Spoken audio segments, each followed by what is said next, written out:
Larynx. Larynx क्या होता है? लैरिंक्स एक छोटा सा आवाज का बक्सा है जो हर आदमी में होता है।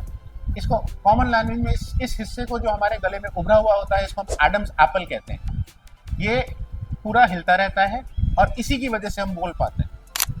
स्मोकिंग एक बहुत कॉमन कॉज है लैरिंजियल कैंसर का। ये जो आवाज का बक्सा है ये यहाँ से यहाँ तक होता है। इसमें जब कैंसर डेवलप होता है तो अर्ली स्टेज में उसका ट्रीटमेंट कीमोथेरेपी, रेडिएशन या छोटी सर्जरी इससे हो सकता है।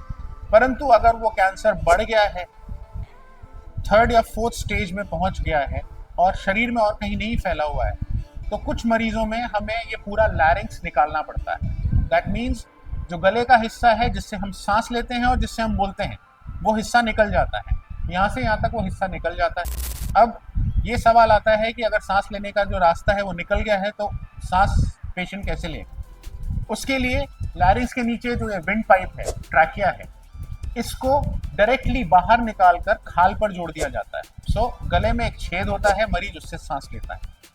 खाने पीने का रास्ता नया बना दिया जाता है। परंतु जो तीसरी चीज बची, आवाज, उसके लिए हम क्या कर सकते हैं?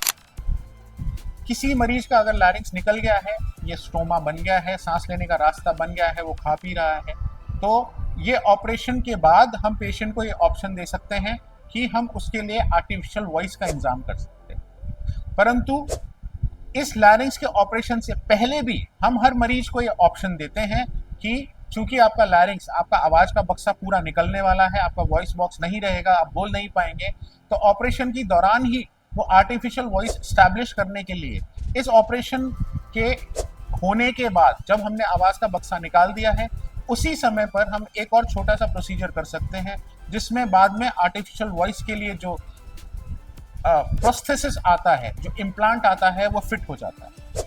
ये इम्प्लांट फिट करने का ऑप्शन पेशेंट के पास ऑपरेशन के दौरान भी होता है, परंतु कोई मरीज अगर उस समय नहीं कराना चाहता और बाद में हमें बोलता है तो भी हमें होता है।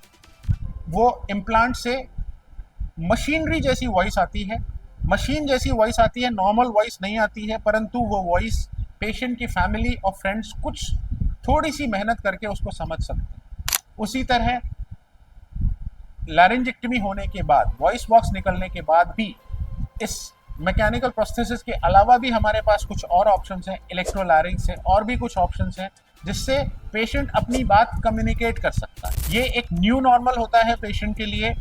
हम पेशेंट को हमेशा ये बताते हैं कि आपकी एक्सपेक्टेशंस रियलिस्टिक होनी चाहिए।